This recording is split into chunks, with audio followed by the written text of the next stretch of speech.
Welcome to Armchair Expert. I'm Dax Shepard. I'm joined by Monica Modman. Hi. How you doing? Great. How are you doing? Great. You look great in all green. Monica's in all green. Isn't green Bill Gates' favorite color, or did I make that up?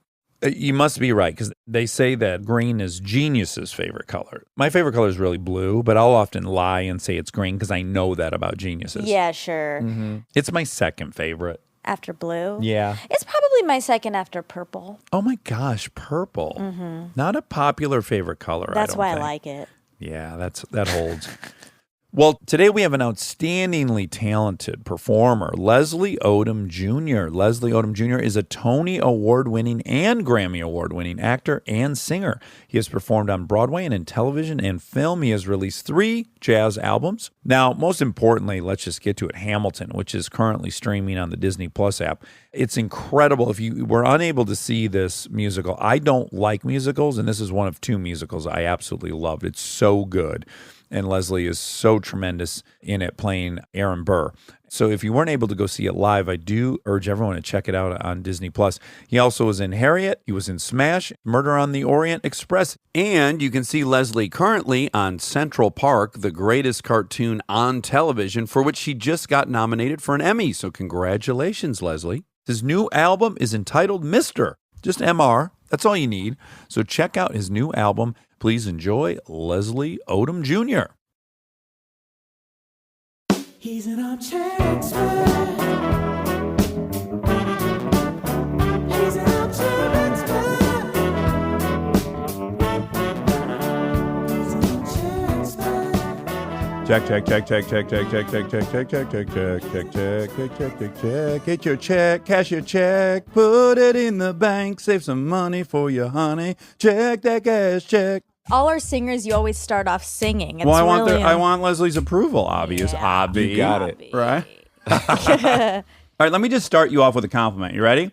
So I told Yes. my wife I got to go a little early today. I don't normally do it this early. And she said, who are you interviewing? And I said, Leslie Odom Jr. And she said, he isn't not sexy. I'll take it. That's the roundabout. That roundabout compliment. That compliment that is coming from the side. It's like a diagonal. You know what I mean? Yeah, you're not. Well, I said, hey, I just learned about him, and I saw his wife. So, yeah, if you guys want to be lifestylers, I think we're all in. I think just based visually only, we're up for it. We're down. I have to say, I've known your wife a long time, and I was thinking about, just super excited about coming here to talk to you in this way, but thinking about my relationship with Kristen, she was the first person that I know, you know what this is like. She was the first person that I knew that I could see on a billboard. Right. Because you guys are roughly the same age, right? Right. And when you're coming up, like when somebody blows, when somebody starts to go, like that is a thing. You know, it's just a thing you remember. And she was the first. She was the first person. And we didn't, we weren't like tight, but we knew each other and we had worked together. And I remember she had that Lifetime movie. That was the thing that, she played when she had the custody of her siblings or whatever. And yep.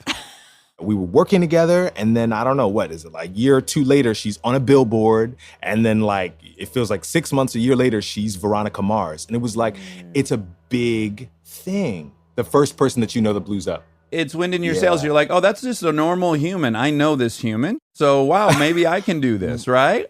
It's that, and it's also like somewhat like Invasion of the Body Snatchers or something. It's like somebody gets snatched, they get plucked from the group, and then they're like away, they're like gone. Yeah. So after she's Veronica Mars, we kind of don't reconnect for like 7-8 years. Like she's really gone, and not through no fault of her. That's not about her. It's just like she's fucking busy and she's very, very famous.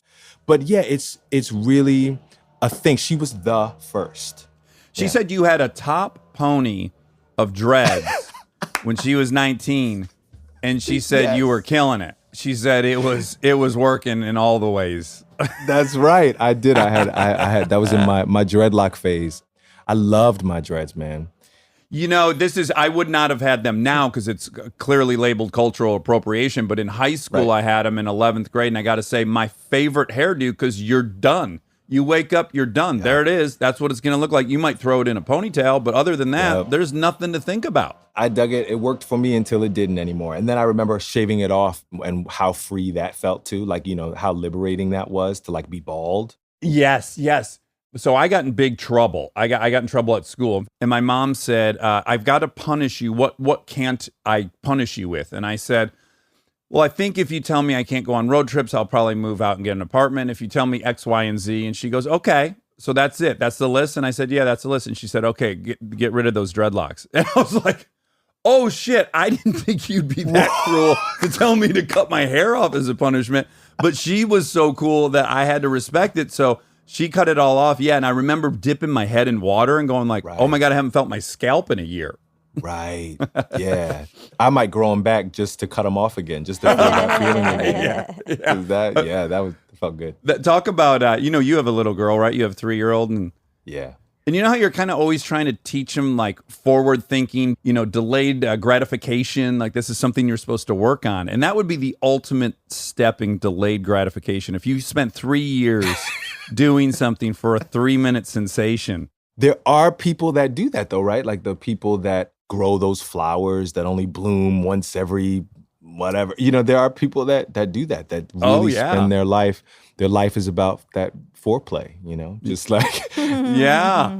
And I was just listening to when Nicolette found out I was coming on your show. She was super excited. Her favorite episode of all the shows she's listened to is the one you did. I forget the woman's name, but the one you did with that brilliant relationship expert. Oh, Esther. Esther Yeah. Perel. Yeah, she's perfect. She's the Jedi of relationships, sexuality, eroticism. Yeah, I loved what she said, and I really related to it because in a lot of ways, when she equated eroticism with aliveness, right? Yes. A zest for life.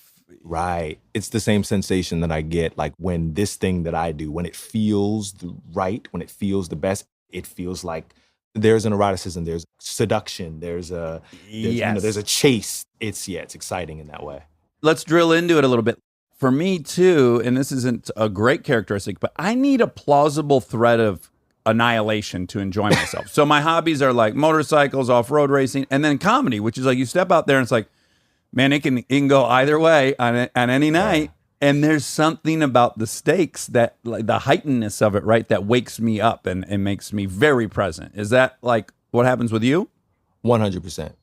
Makes me very present. And, I have been annihilated. Like I'm sure you have. There have been those performances, those moments that did not go well. And so I never take it for granted. I just finished a movie last week and Over we Zoom? finished. No, we actually, it's shooting such in Russia? It's such a crazy story. But we shot this whole movie, the entire movie, at the top of the year, January, February. Before everything went down, and then in New Orleans, Regina King's directorial debut. Beautiful script about this true story. When Cassius Clay fought the first heavyweight championship bout, nobody expected him to win that. There's a white dude. What was his name? He was a black dude. Oh, People think he was white because he was kind of the white people's champ as well. I think I was thinking of like Sonny Liston or something. Or That's who it is. Oh, okay. Sonny Liston. Oh my God. So Sonny Liston is, oh my God. That's Bro. some layer of Yeah. racism just got exposed in me. But I just remember he did knock out some great white Yes. hope, right? And then Yes. that kind of shut people up. Okay, so yeah. But Sonny was black. And so anyway, when Cassius has his fight, nobody thinks that he's going to win. So there's no victory party planned in Miami and in 1964. And so he spends the evening hanging out with his pals in a seedy motel room, and his pals just happen to be Malcolm X, Sam Cooke, and Jim Brown.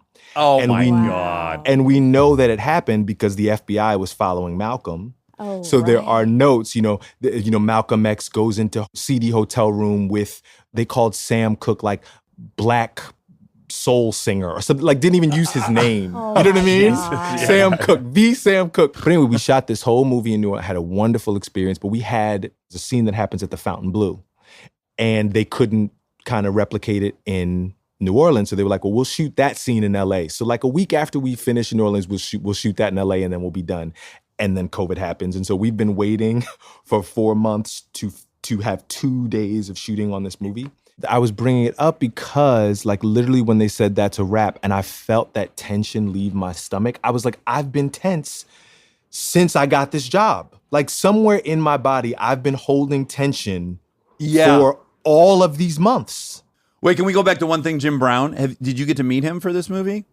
We didn't. He's the only one of the fellas that's still alive. But no, we didn't meet him. But I felt like, Aldous Hodge plays Jim Brown, and so I feel like I met him through Aldous. But no, we didn't get to meet him. Because you sang at the Super Bowl in 2018, and I want to say, was that Minneapolis? Yeah, that's right. Okay, so I was there, and then Jim Brown was there, and I got to meet him, and I read this amazing book, Conversations with Jim Brown, and I went up to him and I said, man, what a fucking honor. The way he did it. I mean, he should be on the Mount Rushmore. Just the way he towed the line, the way he helped other people, the way he spoke out, the resolve, the strength. What a beast he was. I mean, just incredible guy. Exceptional man. And Cassius, when we meet Cassius in this movie, he's a kid. He's the little brother of all those guys. You know what I mean? But yeah, what a lion he turned out to be, and a force for change and good. And a man, a king. You know what I mean? Cassius walked. Are you playing earth. Cassius in this? God, no. I play Sam. Oh, awesome. And do you sing a Sam Cooke song? Oh. What song? I sing a bunch of the songs that we recreated. The cheaper ones? No, because Jody Klein owns all those rights. Jody Klein's dad was Sam Cooke's last manager. And so through a turn of events, Jody Klein's dad owns all Sam's music. So Jody's one of the producers. And so, we sing all the hits, actually, all the best Sam Cooke stuff. Wow, that's Dude, what was that like? Terrifying. Okay. Yes. I mean, terrifying because I remember after Hamilton, I was at a party and I don't know if he'll remember even, but Lee Daniels, I saw him at a party. Lee looked at me and said, "Do you want to play Sammy Davis Jr. for HBO with me?" And I said, "No, sir, I don't." Like, in that moment, because it was only because, like, God, I love Sammy Davis Jr. and I love Marvin. And I love these cats. These guys have learned so much. But because of Hamilton, I got to finally be the best version of myself. Yeah, well, I would compare it right to like Jim Carrey's big breakthrough. I think he was doing stand-up for maybe 15 years and he was doing impressions. And at some point he recognized, like, I'm not going to become my own thing if I keep doing this. That's what it was. It was like, at this moment, I could be a whack Sammy Davis Jr. or I could be an amazing Leslie Odom Jr. I'm choosing that, Yes. But when Regina comes to you with this, with this amazing script and, and it wasn't just a straight ahead biopic, this One Night in Miami, it's about this night with these guys and the conversation that Kemp has them having in this room is the conversation that we're having in the streets. Essentially, it's about, does capitalism work? Can you put a black face on capitalism and say that that's progress? Malcolm is about divesting. He's like, it doesn't matter how much money you have, Sam, like your people are still being oppressed and you're a part of that system. And Sam is, of course, like, I'm a black-owned business. I put money in black people's pockets. You are a ward of the state. You know what I mean? Like, yeah. And so, the conversation that they're having in the room, it was too good to pass up, but it was terrifying also. In the room when it happened. Even Martin, right? We saw at the beginning of this whole uprising in the streets and the pandemic and stuff, but especially with the uprising, you hear a certain section of society pining and longing for Martin Luther King. That's the way you protest, that you do it like that. Nonviolent protest is the way, right? And on a level that sounds good, but then you have to remember, well, they killed Martin too. Mm-hmm. Yeah, they followed him. They recorded everything he did. Okay, so it's not like we can go to the nursing home where Martin is at 93 or however old he'd be and talk to him. How did you win? How did it happen? The brother's dead. They murdered Martin too. And not for nothing, the last brother we saw that was trying nonviolent protest was Colin Kaepernick. That's what it looks like. Exactly. Yeah. That's what nonviolent protest looks like. And we have, the person in the highest office of the land, get the son of a bitches off the field. So that's what you do when it's nonviolent. So you got to take your pick, Oh, yeah. What you want is for you to be able to see us coming. Bottom line is, I hate to say this, but if you don't listen at the peaceful protest, That's right. Kaepernick If he's doing that and he has the entire attention of the country on him, and if that doesn't get the conversation going in the right direction, you got to pursue another. What do people have left? Yeah, and that's the language of young people. So I wasn't out in the streets burning things down, but I understand where that comes from. And we have distant history and we have not so distant histories to show the way this country has treated nonviolent protesters as well. Yes. So this is the moment, we got to really deal with this once and for all. Yeah. Now, let me ask you a provocative question. Was part of the Sammy Davis knowing you're like, no. So definitely you want to be your own voice, which makes total sense. But also, if I'm you and I compare Sam Cooke to Sammy, and by the way, I say this with great compassion because Malcolm Gladwell has this awesome podcast, Revisionist History, and he does a whole episode on Sammy Davis, and it's called like The Weight of the Token or something like that. There you go. It's about being the first person through the door and what the first person has to endure. And I mean, it all culminates with the most chilling roast by all of his friends, right? On NBC primetime. And they're dropping the N-bomb and they're talking about lynching him. And I mean, these are his friends. That's and you just get the weight of what the token is, to be the token person in the room. And if I'm you, I don't want to play the token. I want to play the guy who said, fuck you. I want to play Cassius. I want to play people. You know what I'm saying? Was any of that in the mix? That's a great question and super provocative. A cancel-worthy question. Go. No, I'll say I had to take responsibility. So here, confession from me, I remember when I came to LA, this is, in the, I was going to say the 90s, but it wasn't the 90s. But it was with a 90s sensibility because that's when I came up watching TV, right? So I came to LA to make TV. And I was a practical kid. And so I had only ever seen tokens. Right. Hollywood was really functioning in that way at that time. This is pre-Shonda Rhimes and Issa Rae and Lena Waithe and all the Donald Glover. This is before all these brilliant people. So, Hollywood really was functioning in that way. And yet you could still do it with integrity. I came not to tap dance, not to make a fool of myself or, bring shame to my family or my people, nothing like that. But I knew that I was going to be on some poster and be the only black guy on that poster. Guaranteed, yeah. Unless they reboot Sanford and Son, That's right. I was going to be on some ABC show and be the black guy, the friend, right? Yeah. I only came to LA to work my way back to New York because I was like, what's the quickest way to become this Broadway thing that's where my heart is. That's what you see when you watch the Disney Plus thing. I mean, that is what I was sort of born to do, but I also knew I can't get those parts until I'm famous. And so let me go to LA and get famous so that I can get those parts. Yep. So I came here sort of signing up for that, signing up to be the black guy on the poster, to be the token. Now, having lived it, I know firsthand the pain of that. I was the black guy on Smash, on that NBC show. That it was the same system as it's always been. And I remember there was a writer in Vulture. So they were doing a recap of the show.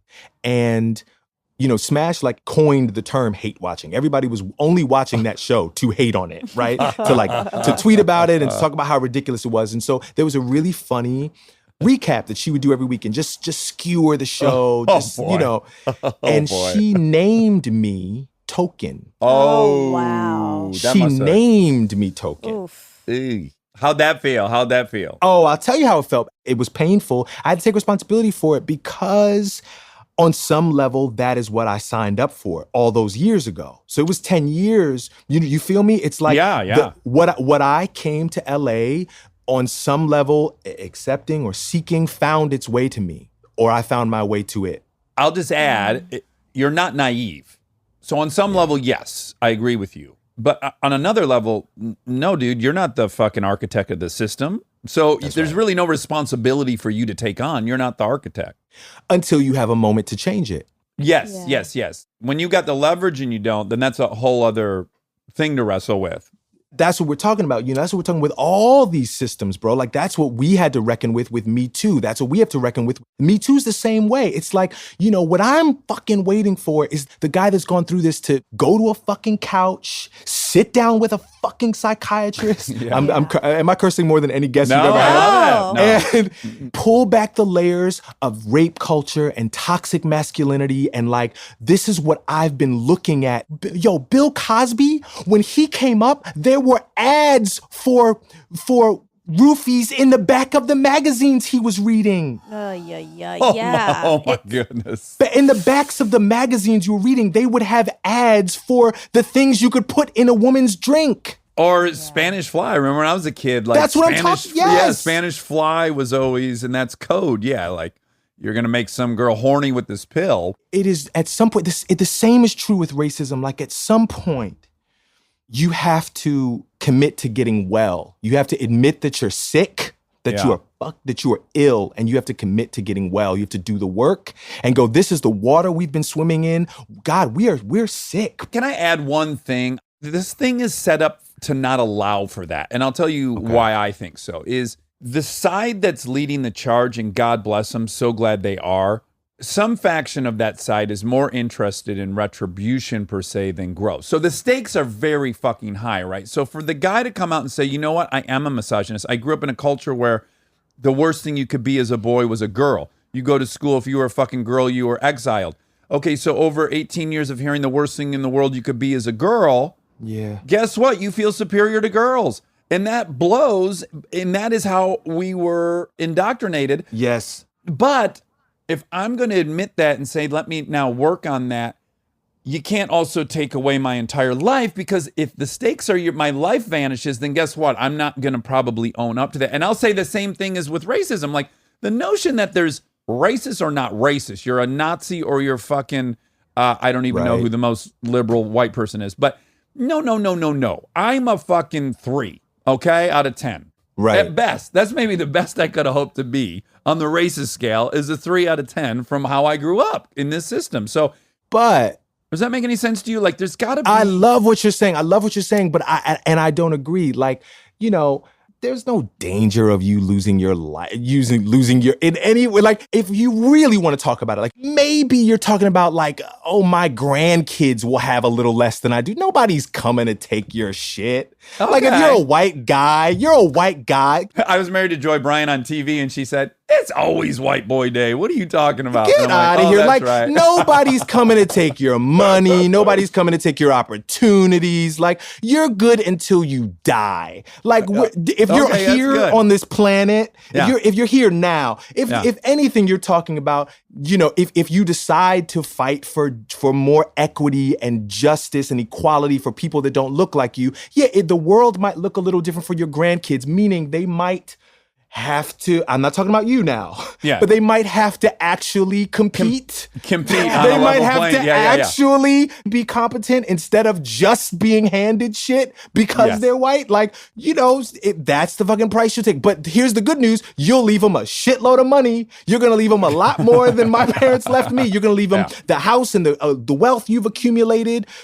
Black people are so far behind because there's been a fucking hand at our forehead to accumulate property. Like blatantly excluded, policy in writing excluded, for sure. But if you're a white person and you're here fighting for justice, it is not going to affect your personal life while you're here. You're fighting for your kids and your grandkids. I guess I'm just saying, I don't know how, but I've eked out this little existence where I can say that. I can say I'm a 3. And I know times I've been a 3, right? Because I'm unaware. Now, I can say I'm a 3, and for some reason that won't have much fallout.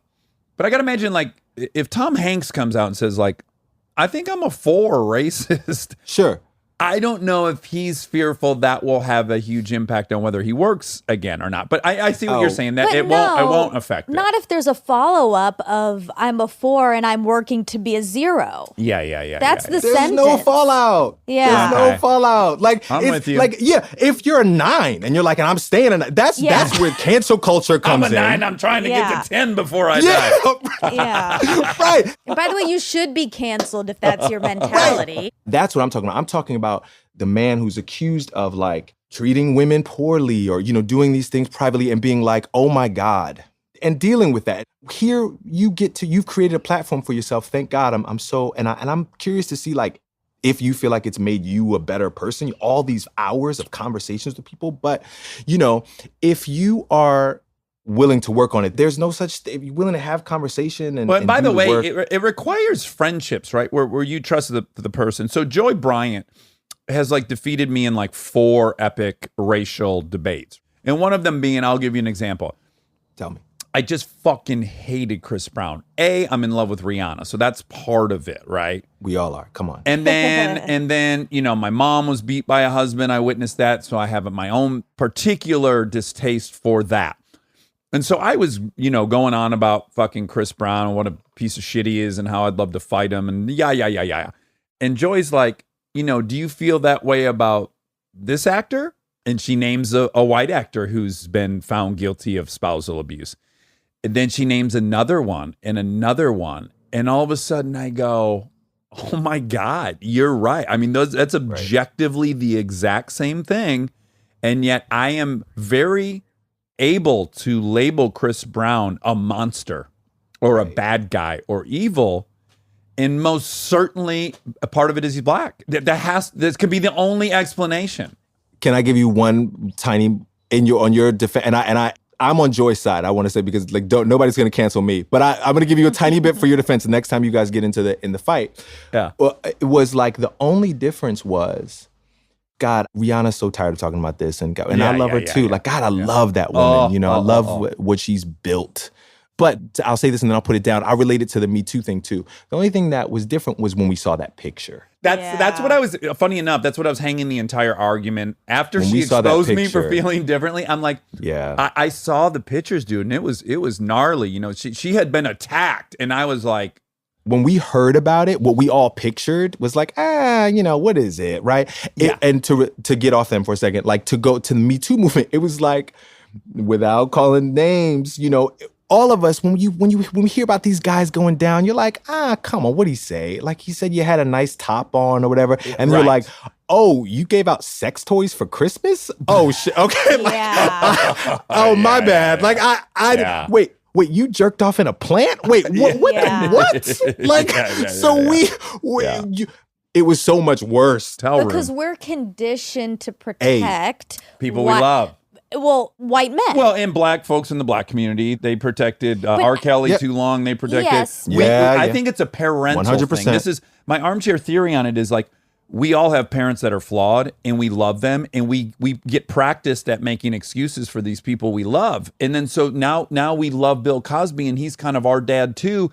And for a while we're pretty good at like, we've been down this road. My dad does have a temper and I think we're pretty conditioned to forgive people we love for atrocious behavior because of our parents. Chris Brown, Prior, yes. And so with the white guys doing the exact same thing, my point is we're a little more conditioned to be like, that's probably a little more gray than it is with the black guy. And I will benefit say, of the doubt. You somehow extend benefit of the doubt. Yeah. And I think part of it is the pictures, which ties into the whole system in general, which is media.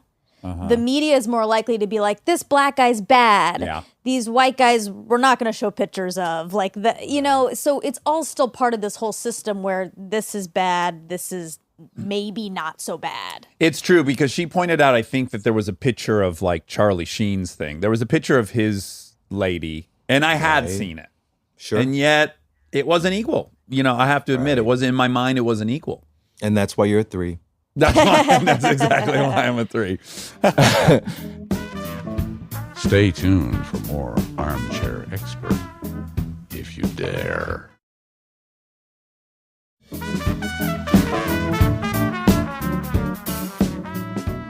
Raising this girl, I was struck too when hearing some of those stories, Louis' story or Charlie Rose's story, or who's the other one? The brilliant brother, the comedian. Yeah, Aziz. Netflix, right? Hearing those stories. And now some of those stories were about physical violence, right? Were about someone overpowered you. So we're not talking about that. And that is something that men have to deal with man to man. Like, you got to deal with like what has brought you to the place where you are overpowering another human being and imposing your will on them, right? Yeah. That's colonialism. That's some evil, wicked shit. Yeah, yeah.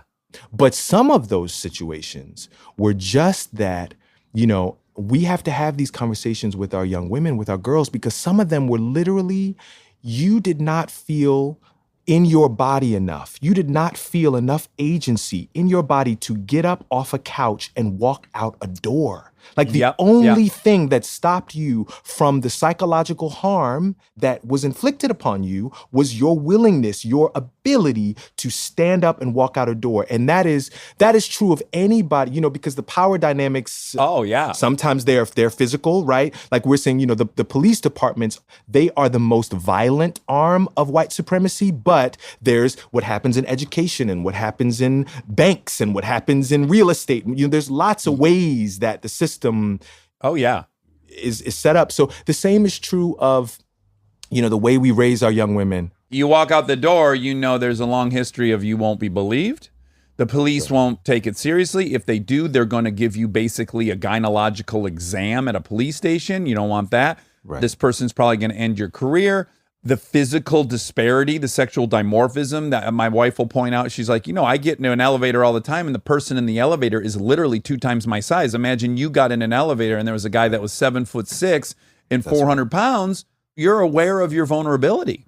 That's right. That's right. And I certainly want to raise, because I'm not a woman, and yet I've had experiences where, you know, the thing that stopped me from being taken advantage of in some way was the fact that I, as a man, have been raised to be in my body, to own my voice, to own my yes and my no. And like, there's times that I say no, and sometimes it's hard, and they'll call me names as I'm walking out the door. You know, they say names at my back, but I got out. I got out the door. And some of those situations were just somebody that did not feel powerful enough. They didn't feel like they could get up and walk out the door. And I don't want that from my kid. Yeah. We had a conversation before she was like 2. No was, of course, one of the first words she learned.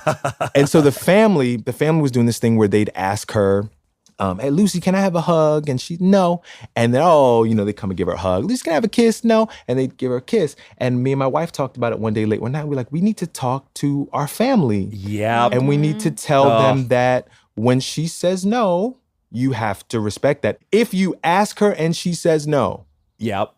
Oh, bud, we had one where I kicked myself for like 3 weeks, which is we were at this person's house and he wanted to give our daughter a hug goodbye and she didn't want to. And then he basically said, like, in so many words, I'll give you this thing. Can I have a hug? And then I was just kind of observing it, not thinking of the terrible pattern I just co-signed on. And then we left and I was like, oh my God, man, I should have said, like, no, dude, you're not teaching her to exchange her affection for some fucking object, but you know, it's just happening so fast. There you go. It's like, I would think I'm the type of person that I would have done something, but I was, I guess, afraid to make everything awkward and blah, blah, blah. And then I was like, you know, going forward, I gotta intervene. I gotta stand up. But you know, you gotta learn that a little bit. Exactly. That's why those experiences are there. Look, what a tiny experience that you had to learn a big old, you know, that was the experience we had. We let it go on for a little bit, and then we were like, okay, we need to put a stop to it. You know, so they're there so that we can write the small lesson in bold print. You know. First of all, this has been so fucking fun, but I insist we promote you as the brilliant star that you are. Now, Hamilton, I just watched it. Let me first say, I cannot stand musicals. My wife and I could not be further apart in our interests, right? I'm like, I don't get it. They're singing their emotions to one another, whatever. I have like 2 musicals in my life. I loved Book of Mormon, and I saw Hamilton in New York, and I was fucking blown away. I was blown away on so many levels. Just the fact that he got that whole book into that musical is impossible, but it was done. And then you guys were so outrageously great. And then we watched, of course, it on Disney Plus a couple nights ago. And this is the question I wanted to ask you. Did they record that in one night, or was that multiple shows that they cut together? 2 nights, and then a couple days of, you know, pickups of like close-ups and stuff. Okay, so I'm like, you know, some of these people had to have gone home thinking that was one of their worst shows. Oh, yeah. And it was just informative as a fellow performer. I'm like, everyone was brilliant. These times I think I sucked, I probably didn't. Yeah. The times I thought I was great, I was probably just as good as I sucked. I just wonder like what your personal experience is like, how the show can differ, Yeah. even though for us probably we can't see it. The writing is king on Broadway anyway. So like, you get a great piece of writing and you just really have to get out of the way as an actor. So I ain't write it. Like that's all Lynn. My two Bibles, my Old Testament and my New Testament for this show were Lynn's script, of course, and David Mamet's True and False. Oh. David Mamet's True and False was so instructive to me doing this show. Tell me why. It's a book on acting. Oh, okay. True and False is a book on acting, and essentially his theory is that like that actors can only fuck things up, and the only thing you can do as an actor is to say the lines that the author has written loud enough so that the audience can hear them. I like that. Makes The life end. easy. Yeah. What is it, a one-page book? Yes, David Mamet said, when you are doing my plays, make sure they're heard and get off the American stage. Like the end, right? Wow. So, but the follow-up behind that is essentially, listen, if something comes up for you, if my writing inspires something in you, don't stop that. yeah. But all he's saying is, don't walk on the stage imposing your will on my writing. Oh. If you're not feeling anything, don't do anything. If you're not feeling anything, just say my words. Listen, and I'm on stage with David Diggs Oh, my and God. Philippa By the Sue way. and Lin-Manuel and yeah. Renee Elise Goldsberg. I mean, Anthony Ramos. I mean, give me a break. Like, there's a whole lot here for me that really all I have to do is turn to my left and look, and I'm inspired. And so that is the way I was working in that show. Like, just whatever comes up, I don't deny, and if I don't feel anything, I don't do anything. Ugh. That's great. Great advice. Yes, you got it right. As you can imagine, you've been through negotiations before. So the day before the movie, we were still in negotiations of whether I was going to do the movie. Because the movie had been announced. They were filming the show. That had been announced, but no one had called my agent to like ask if I wanted to do, our agent as a company, you feel me? It was like, It was assumed that we wanted to do the movie and that we would do it for a certain number, and all this stuff was assumed. And mind you, we're a week before the contracts end. Okay. So it's like, the wonderful thing about what's happening in the streets is it has opened the door for more honest conversation like the one we're having right now. Yeah. So 4 years ago, when I was negotiating that contract, let me say this. My favorite quote that's come out of the streets from this movement is that America is lucky Black people are not looking for revenge. We're looking for equality. Yeah. Yeah. We're not looking for revenge. And I'll say the reason why it resonated with me is because of my personal experience and all the Black people that I've ever known. Like, that really is what we're fighting for. They came to me with an offer, and with Leslie, we're shooting tomorrow. And I'm like, here's the thing. Here's the thing. This is it. This is my area of expertise. This is all I have. This is my life's work on the stage too, right? And so I just can't sell it away for magic beans. Like, I can't give it away. Yeah, good for you. And so like, you're coming to me with this number, right? Yeah. So I can ask CAA, what does my white counterpart, what does Aaron Tveit make to do Grease live on TV? What does he make to do Grease? Yeah. This is Hamilton live, right? Yeah. Yes. So when I found out what he made, Dax, I didn't ask for a penny more. I didn't ask for 1 penny more, but I said, you must pay me exactly what that white boy got to do Grease live. Yeah. Good That's for you. the bottom line.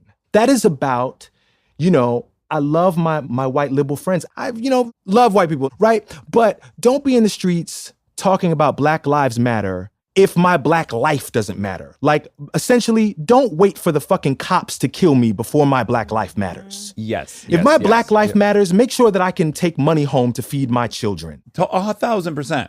Side note, I told Kristen, Frozen 3 comes along. This is exactly what I want you to do. I want you to walk in with what Robert Downey Jr. made for his franchise. I want you to walk in with 5 white males and what they made on their $3 billion franchise.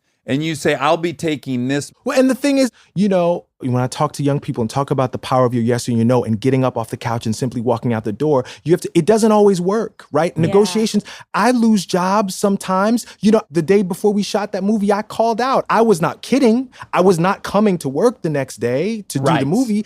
I was not kidding. It was a principle for me. Yeah. And sometimes it doesn't work out. Sometimes they look at you and they go, we're just not paying it. And you have to go, that's okay. For me, it is consistently, because in this capitalist society, white dudes have set the pace. I'm going, what is the comp? What is my counterpart making to do this same work? I just want the same thing. I think there's this layer that happens with minorities and women where there is this sense that like they should be so grateful. Yeah. That they shouldn't ask for more because they should be so grateful they're in this position that they're getting this much. This is a lot. And not looking at, the white counterpart or the male counterpart and saying they're doing the exact same thing or way less and getting way more. There's this like sense of you should have gratitude, and it's so fucked. Well said. There's a line in the brilliant Toni Morrison documentary, I think it's called Pieces of Me. It was brilliant. And she said she had to go to her, it's fucking Toni Morrison. You know what I mean? She was an editor and she was, this is like the 80s, like the 70s, 80s. So like, you know what I mean? Like, what she was dealing with. But she had to go in. She was a single mom and she walked in and she was like, I'm looking at all the editors. They're all white men. And like, this guy's getting this and I'm getting this. Her boss said, what do you need that for? He's got a family. She said, I am head of household. He said, but Tony, blah, blah, blah, I am head of household. End of conversation. And he, she got her money. But it's, it's really thinking of us. It's sometimes we got to do a little work to get people to know that we're the same. The same. And dude, you won the Tony, you won a Grammy for that album. What's nice about that is it's like, at least it makes it objective a bit. Like, this isn't your ego going crazy. It's like, I have this accolade. This white dude has this accolade. His play was this successful. Ours was this successful.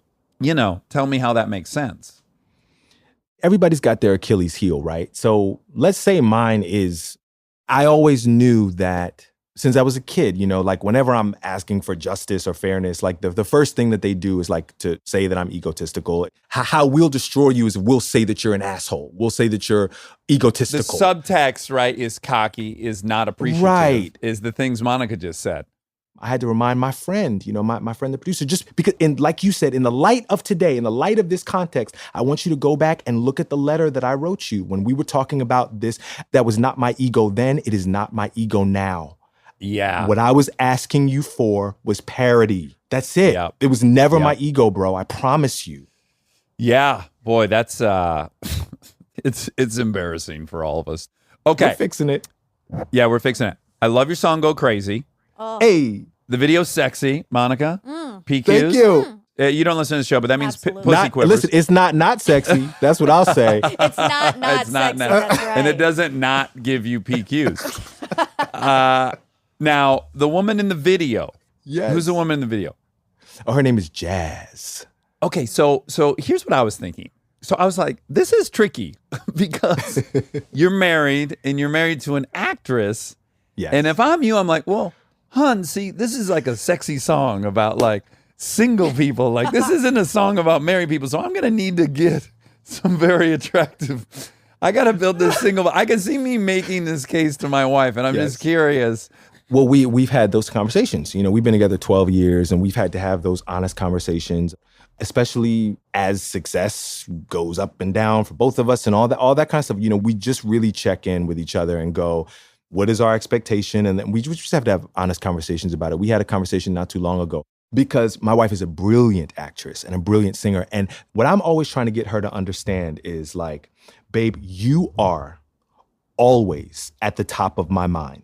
Like, yes. I am never skipping past you. Like I want her trust as a creator. Like trust that if it's remotely right for you, you're my woman. Like but if I'm not fighting for you, if I'm not advocating for you for a particular part or moment, it's just because I think that there's somebody more appropriate.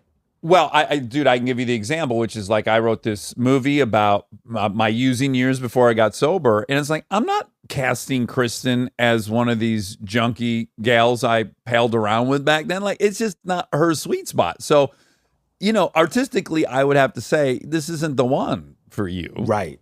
We've had to have those conversations, and It's interesting because in your video, you're playing Leslie Odom Jr. So Yes. I just think it's more complicated. it is a little more complicated, but we've had to, we've had to have those conversations. Like in the movie that we just wrapped up, a different actress was cast as my wife. Regina cast a different actress as my wife. When I read the script, I always thought that Nicolette would be great. Now, because of COVID, that actress wasn't willing to come and finish the movie. Right. And so Regina called me like, yo, what are we going to do? I was like, well, I happen to live with an actress. I happen to be quarantined with a great actress. And we could be great. And so Nicolette ended up playing my wife. And she's brilliant. She's beautiful in this movie. She plays Sam Cooke's wife in this movie. So, I'm trying to also use the evidence of our life. Like, that helps me because it's like, babe, I promise you, when it's something that you're going to shine. We've come through it. I said quarantine's been, the things we've learned about each other and the way we've grown in this thing is, exceptional. It is a horrible, trying time for so many of my friends feel their backs up against the wall. And, it's just the most of everything in quarantine right now. Like it's the most beautiful time and the most dreadful time, all of it, right? Yeah. Can I ask a technical question about when you're doing a show like Hamilton? Are you on vocal rest when you're not there? I mean, you really got to protect your voice, right?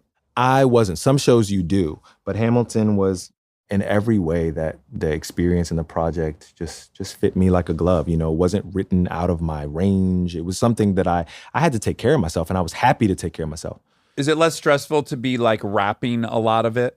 Is that helpful? No, because there's a lot of screaming and talking and all that shit. All I can say is like my training and shit. Like I'm just sort of You're built good for that 8 shows a week kind of thing. Like I love doing this. Like for some people it'd be death to do the same show 500 times. I did that show over 500 times. Oh my like, gosh. To me, like that's exciting. I get to show up tonight and try to be better than I was last night. Just keep digging and digging until Yeah.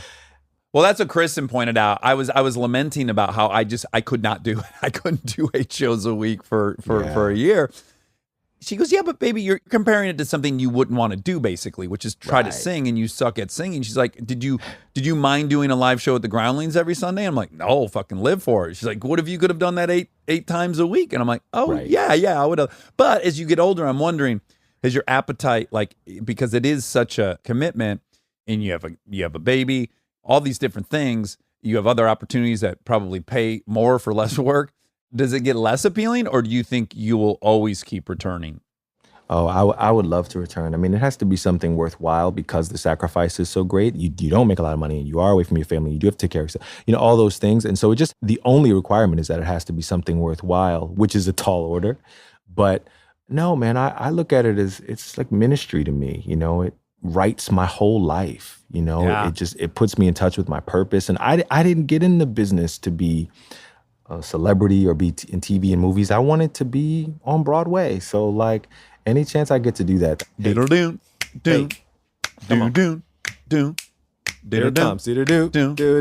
And They say the neon lights are bright on Broadway. On Broadway. George Benson, baby. Wait, I want to share one. You can tell me if it's true because this is through Kristen's brain, but it's a story of hope. So I do want our listeners to hear it.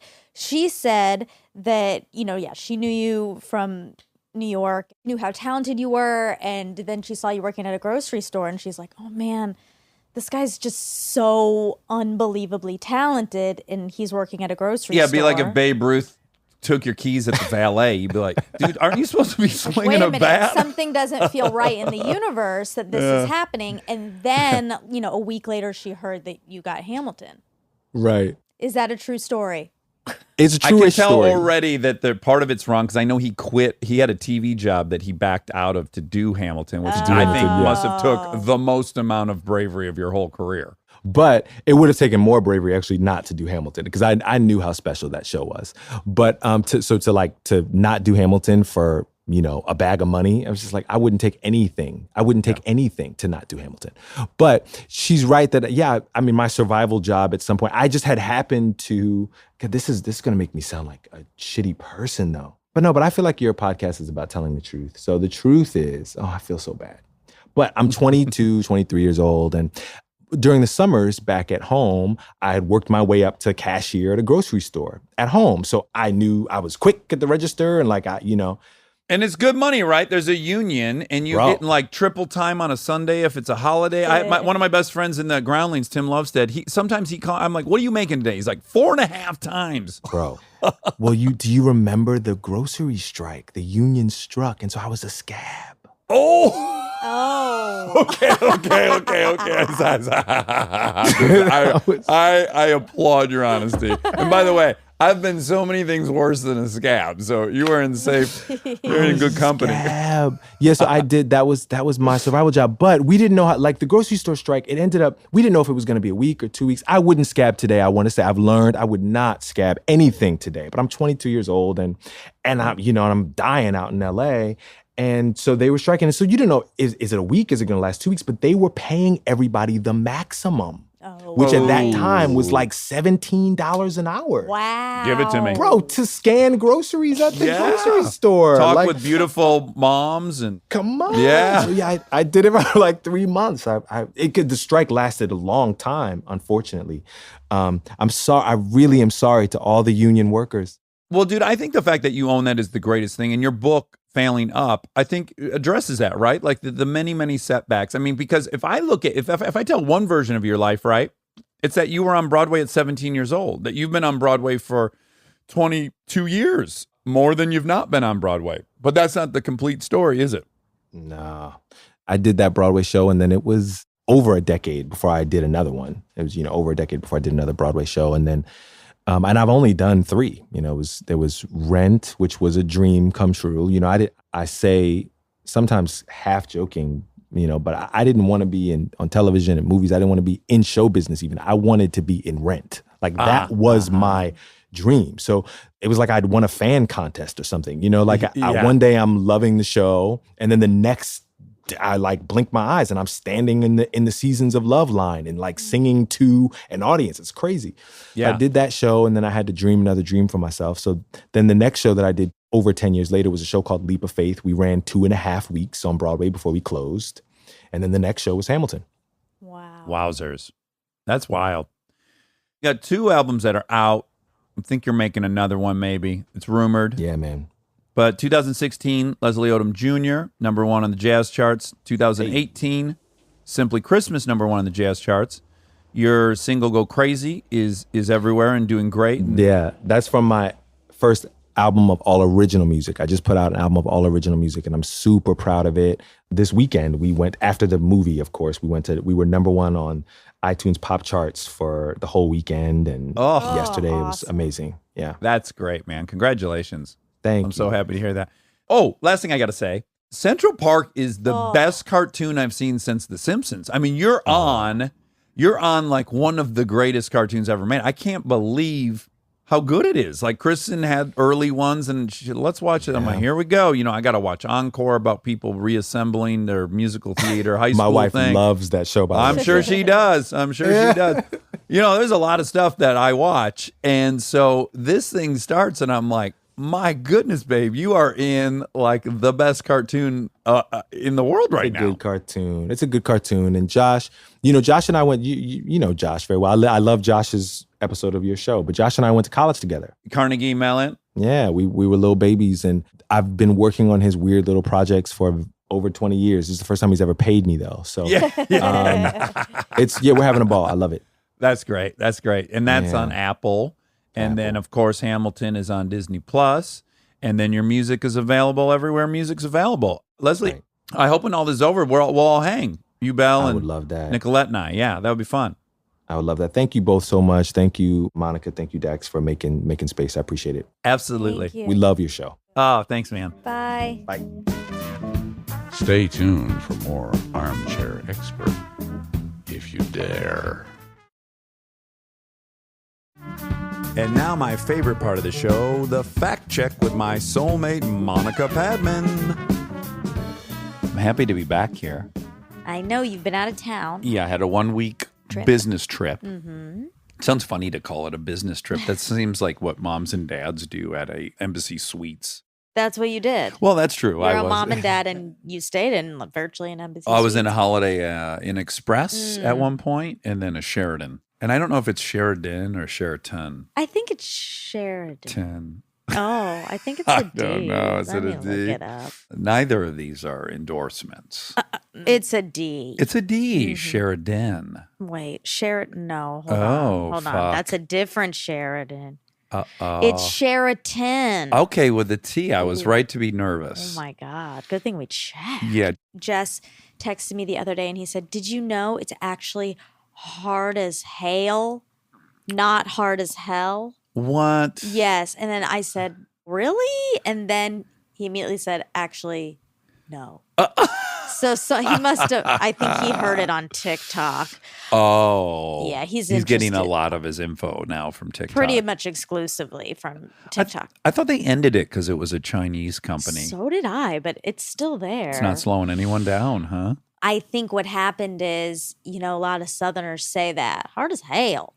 One of my favorite pronunciations of hell like that was on this program about an animal wrangler. He'd go get like alligators out of swamps and stuff. Sure. He got bit by a snake. He wasn't there to deal with a snake, but he was there to deal with an alligator. On his way back to his truck to get some tools, he just saw a snake in the grass.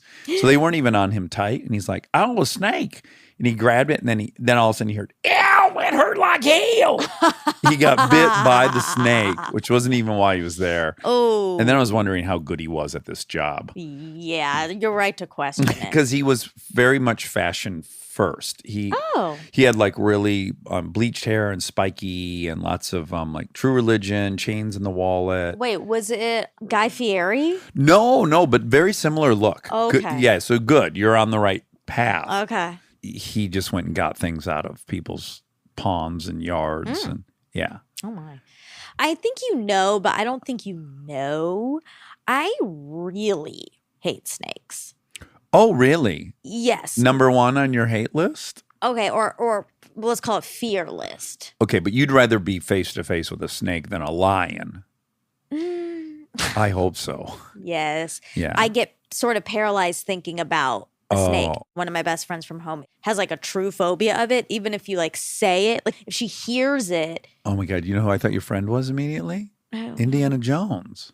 oh, does Indiana Jones hate Snakes. Why did it have to be snakes? He hates snakes. It's Does the he only- get paralyzed? Yeah, it seems to be the only thing he was afraid of. Was it Remember, he killed? goes into that I've pyramid. never seen it. You've never seen Indiana Jones? Okay, I have seen one of them at the Cannes Film Festival, but I Oh was my mainly God. like not paying attention and pretty high on all the celebrities that were there. Yeah, and also probably was one of the later ones. I make no claims on the later ones, It was, yeah. but the first movie is insanely great. Okay. I mean, they built a ride at Universal. I know, but isn't there some racist stuff?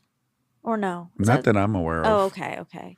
Maybe not. I don't know why I thought that. Anyway. You never know. I watch some of these things now, and I'm like, oh yeah, that's not a hold up. great. Well, short circuit. Let's just say, you got Oh my God. you got an Anglo man playing Indian, Wow. So I never heard of that movie. right? And all you remember is if you were a kid, is the robot came to life. That's really what you remember. Yeah, so Kristen decided to show it, do a viewing party for the Mhm. kids, and we were all there. And then there's a brown face situation. Sure, it's a little troubling. And an accent. Oh, it was bad. Yeah.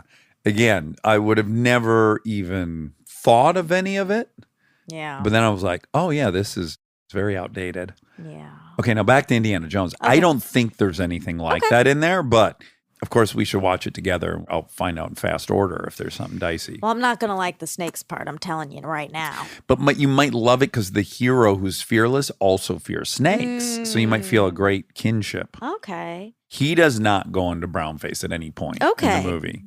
But he is like- awfully tan. Well, he gets into some dust-ups where he gets dirty, but he's Right. never presumed to be a different ethnicity. Do you think he gets covered in dust and then someone like thinks he's Indian and then starts speaking in an accent, like Some some of the- misunderstanding? Well, it's possible some of the extras in the background, the BG players, yeah. they might be making some choices and assumptions that the director didn't intend. I can't speak to them, whether they're looking at him going, oh, I think he's playing Indian. Okay. I can't speak on that because they don't have lines. But then what if they don't have lines, but maybe they in the background they're talking to each other and they're moving their mouths because like they they're no supposed longer to be respect. Well, no, like they're supposed to be like in the like diner, like talking, Yeah. but they're just actually voiceless. But even though they're voiceless, they're doing an accent in their brain. Oh, okay. That could be happening. Yeah. I thought you were going another direction, which is they're supposed to be pantomiming, not making any noise. But once they decided he was in brown face, they thought all bets are off. I'm speaking in this scene. Oh, because I thought I'm that's white, what so I'm allowed to speak. that I've called. This guy's supposed to be the lead of the movie, but now he's not. I'm the lead of the movie. Lots of racist stuff could be happening. That's right. We don't know about. Yeah. Why were we talking about snakes? You're afraid of snakes. Okay, what about submersion therapy? Where you Immersion immersion therapy. Well, I thought you meant submersion, and I was going to be submerged in snakes. Well, that's what I was thinking. Is what if we got like a coffin and we filled it halfway up with snakes? None of them were poisonous. So mentally, you knew you could get in there, and nothing would happen. You would just be. But they could heebie-jeebie. still strangle. Is heebie-jeebie racist? Oh no, it kind of sounds like it. It does, might right? be, Yeah. Okay, now back to this coffin for your immersion therapy. If I fill it with half full of snakes, is there a figure that you would get in it for amount of money? Oh my God. Mm. And I knew for sure. Oh, okay. Oh, this is exciting. Oh my You're God. squirming all around like an actual snake. So I know for sure they wouldn't be able to bite or strangle. Well, there's no guarantee they won't bite you. It's that there's no poisonous ones. And we know that no snake bite on its own is deadly. But it would hurt. Oh, big whoop. Just be like getting a shot. No. Oh my God. Oh my God. Yeah, you might get a bite on your like inner thigh, Ew, back of your ew, neck, ew. your ear. One could be attached to your earlobe. But what again, if this it is goes all inside my ear? well. This is all just pain you can certainly tolerate. You've had more painful things than getting bit by a snake in your life. And we're talking about $1 billion on the table. $1 billion? Yeah. Would you do it for $1 billion? Yes. I would be irresponsible to not. See, $1 billion's not a good number because I would be a bad person if I didn't do that. Because then I could like give it to charity. That's right. I'm trying to get you in a position where you would seem unethical to not. Oh, I have one for you that's going to be so over the top. You're going to have to cut it out. Okay, go ahead. Okay, so you'll be anesthetized for this. Okay. And the snake will too. But they will put the snake in your butthole. No. And so that the face is aiming towards the exit of your butt. But it'll be up in your lower GI. Stop. And then they'll bring both of you awake. No. Because they have the technology. They'll do like a adrenaline shot for both of you. And then you'll have to let the snake crawl out. What if of he your doesn't? person. Well, we know it will in this scenario. Okay. So yes, you have to have a snake put Oh in my your God. butt and let it crawl out of your butt. And what's the price tag on that? And is his mouth shut? No. What? No, his mouth is fully functional. We don't want to put the snake through any kind of stress. Okay, listen. I'm risking death here then. No. Yeah. You would not die if a snake bit the inside of your butthole. Yes, I would. No. We have a team of surgeons on standby. You're not going to bleed out from this little fissure, this little gardener snake. Stop. I hate it. Garden snake? Gardener snake. Gardener Let me snake. look it up. Share it. No, don't get distracted. Share it. No, you're trying Okay. to find safety in internet search. What's the price? Like I can tell you what the price for me is. How much? $200,000. No. Yeah. Dax, no. Yeah. That's not true. I don't have You're a fear of lying. a snake crawling out of my butt. In fact, if I could feel one in my butt, I would pray that it would crawl out. Well, let's be honest. Slither out. They don't crawl. Ew. Yeah. I'm sorry, everybody, but there's significant money on the table here. But the fact that he's getting implanted in there is a horrible part. No, he and I are both taking naps, and then we're both brought to a waking state, and we both realize, ooh, neither of us want to be in this position. The And so snake are starts you pushing making him out? With yeah. Like a I'm sure. poop? Yeah.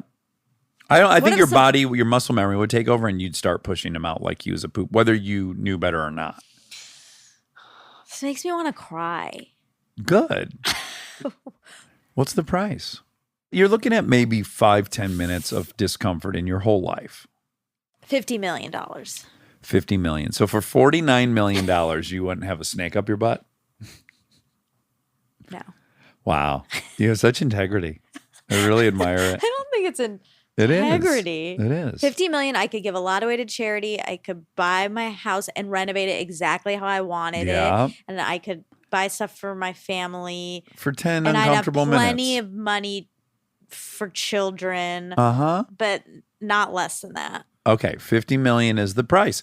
So, Armcharies, if you all donate $50, which I know is a lot for a lot of you and not a lot for others. So maybe the ones that's not much, you could donate $100,000. I'm sorry, $100.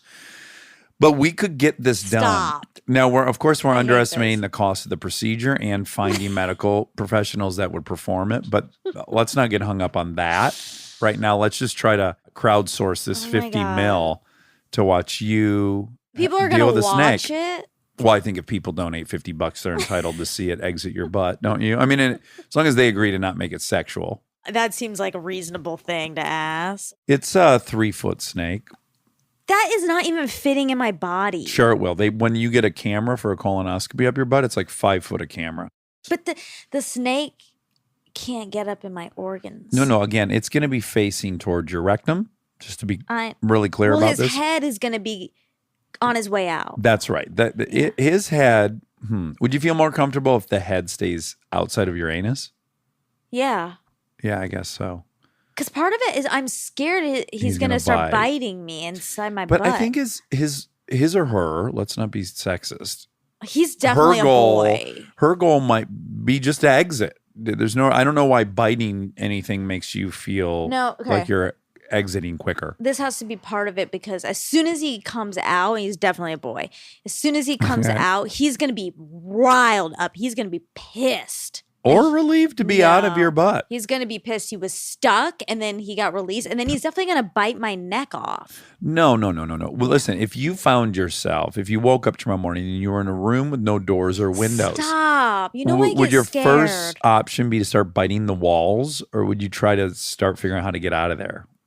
You wouldn't bite the walls. Biting You're would not be an- low Oh my God. on your list of. But I'm not a snake. Snakes bite. That's what they do. In a pinch, when it helps them to defend themselves, but they're not biting as a hobby. But they think they need to defend against me because I'm like keeping them in my butt. Well, but they don't know you're in. He knows. They don't know they're in your butt specifically, for sure. I don't think they even know they're in a butt, much less yours. Okay, quick question. Okay. If you had to wake up in someone's butt, live or dead, Oh, whose butt would you want to wake up in? okay. Matt Damon's? No, because truthfully, I think I'd want to wake up in a girl's butt. Mm-hmm.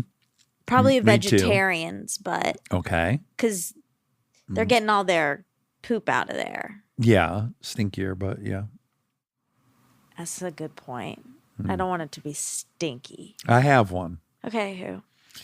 Penelope Cruz circa Vanilla Sky.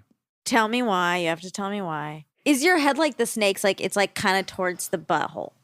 Yeah. Okay. Yep. Yeah. And then to me, that for whatever reason, that seems obvious that I'd want it to be Penelope Cruz Why? from Vanilla Sky. I pick. Gwyneth Paltrow. That's a good pick. This could That's be a an good award we pick. gave out at the end of every year because it says a lot about the person. It's like a hygiene award, Uh-huh. a diet award. Yeah, I'm trying to think. Who do I think is like the cleanest Mhm. person? Gwyneth is a good. That is That's good. yeah, that's really good. yeah. That's really good. That's pretty good. All right, I'll Look, you take that for could now. wake up in there next to other things that Goop decided was also good to be in your butt. That's the only potential downside, I think. Oh, but I'd be okay with sharing space. Okay. Yeah. Okay. Okay, I'll stick with Gwyneth for now. Great. Speaking of hot people, Oh, okay. Leslie. Oh, sure. Oh my God. Wowzers. Yeah. X Factor galore. Yes. But okay, so he mentions Kristen's Lifetime movie. That movie's called Gracie's Choice. Gracie's Choice. Gracie's a 16-year-old girl whose mother is on a fast track to self-destruction. Uh-oh. The police arrest her mother and separate the children, but Gracie does whatever she can to keep her family together. Yeah. The mother is in and out of their lives, and her sister gets pregnant and runs off to get married. So Gracie takes on the challenge of being the caregiver and guardian to her brothers while putting herself through school and working part-time. She has a lot on her plate. I've watched this movie. It's great. She's great. An added bonus to watching it, and truth be told is the reason I checked it out in the first place, is her mother was visiting for a lot of that movie. And her mother got put in as background, so she makes some crosses. Oh. And she really got carried away with the crosses. There are scenes where her mother crosses 3-4 times in a scene.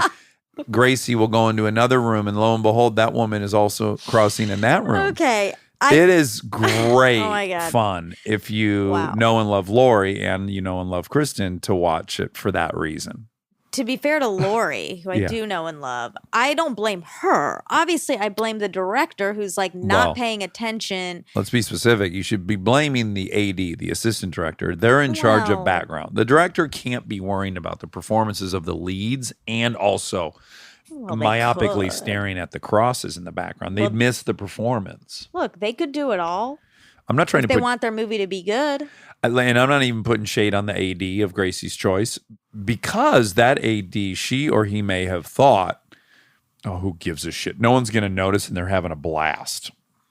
And I would co-sign on that. That's true. Yeah. Okay, so Cassius Clay, you said he knocked someone out that was white early on. I didn't find that. Okay. Sonny Liston is black. Yeah. Okay, Malcolm Gladwell token episode is called The Hug Heard Round the World.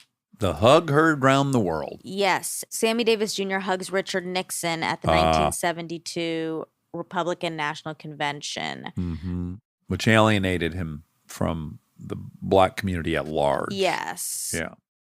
Oh, okay. The Toni Morrison doc is called The Pieces I Am. Okay. And then he talks about being a scab for the grocery store union. I had never heard that phrase before. Oh. I didn't know about it.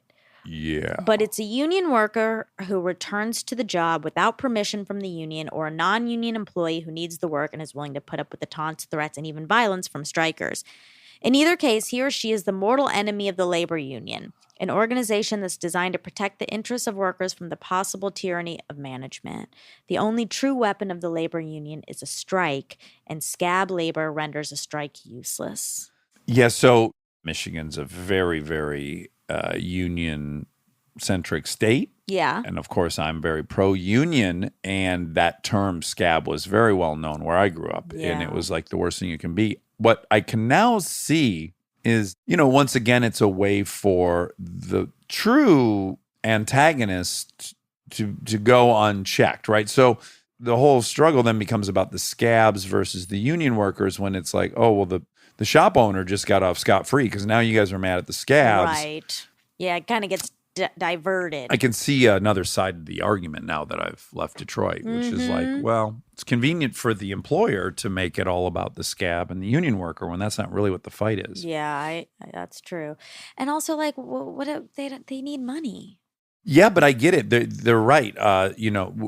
The unions are asking all people to help and curb the behavior of these multinational companies. Yeah. And so the citizens have to bond together. And that might, even if you don't work for that company, you might be asked or called upon to help with that mission. It's kind of hard because, I know you benefit, so you'd want to help. But also, if you're struggling, if you can't put dinner on the table, you're really put in a bad position. Yeah.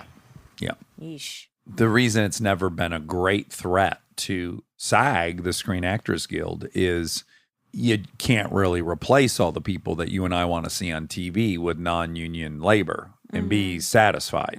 So there's this like uniqueness to the job that kind of helps keep the union strong. Yeah. So they can't just replace everyone on TV. Yeah, but it's also funny because I was thinking about SAG the other day. We were talking about unions, and I have some conflicting feelings about unions, much of which is circling around their protection of getting fired. Mm-hmm. And we don't have that. I can get fired on set tomorrow. Like, I'm not protected from getting fired. It's not like nearly impossible to fire me. People get fired all the time on acting jobs and on sets. They do, but I think where your union protection comes in is that you get paid for that job. I think that's one aspect of it. So when you get fired, you still get paid, which I don't think is the norm in a non-union. Yeah, that's true. Where I'm critical of unions is quite often, so they've been the greatest thing in our country's history for creating a middle class, you know? And I grew up in a town that heavily benefited from union wages and entitlements. And I think those are great. I do think there have been times, though, when the union doesn't want to acknowledge the economics that has happened, where it's like you've got a company like Toyota competing with a company like General Motors, and General Motors is all union shops and Toyota's not union shops. And so Toyota might even be willing to pay as much per hour as the union shops will, but they're not willing to take on 30 years of retirement. Right. A lot of the entitlement and retirement packages and healthcare packages that have been negotiated are simply unviable or unsustainable. Yeah. And so when you get up against the reality of that, there's been times where I think I've sided somewhat with some manufacturers. Or minimally just said, wow, it's very unfair that Toyota doesn't have to have union employees and GM does, and they're competing in the same marketplace. I just don't think there should be... I don't think it should be so hard to get fired from a job if you've clearly had a lot of misconduct or even just egregious misconduct. Yeah, that's the other place where I think they can get carried away, or there's plenty of history of them getting carried away. Yeah. You know, these teachers. I know. And who police. Teachers, police, auto workers, I'm sure, they get caught sleeping in the bathroom. Yeah. With an extinguished doobie next to them And a snake up their butt. and 2 or 3 snakes up their butt, and you can't fire them. Yeah. But it's really interesting, too. I was just going to add that something that's happened in the evolution of industry over the last 15 years that's not totally talked about all the time is that there's fewer and fewer and fewer and fewer union jobs because there's more and more and more automation. Right. And on one hand, it's even more viable for the manufacturers to pay union rates because they have far less union employees than they've ever had. And it's that much harder for the union workers to get what they want because there's far less of them to go on strike. So they're like overall role in the manufacturing has diminished as automation has taken up. That makes sense, yeah. So it's getting harder and harder for them to protect what they've fought for. Yeah. Well, food for thought. Yeah. Leslie was fantastic, and that's all of the facts I have. That was all? Yeah. What a babe. What a charmer. Would it be inappropriate for us to have a top 5 at the end of all this? Or you told us the top 5 dudes you wanted to hook up with based on the show? Because I feel like Leslie's in a top That'd 5 probably position. be inappropriate, yeah. Okay. But isn't the power dynamic such that we can get away with that? Because it's a dangerous world for women. But it's not a very dangerous world for men at the hands of women. So do we think maybe you could do that? I'll think about it. Okay, think about it. Okay. It's another food for thought. Okay, good. It's another piece of food. Okay, because I just feel like he's definitely in the top 5, from my point of view. Watching your level of elation, on your face as you were just listening to info. Okay. Yeah, all the pictures, you're really smiling. My goodness. Lit up like a Christmas tree. Okay. Okay. I love you. Love you.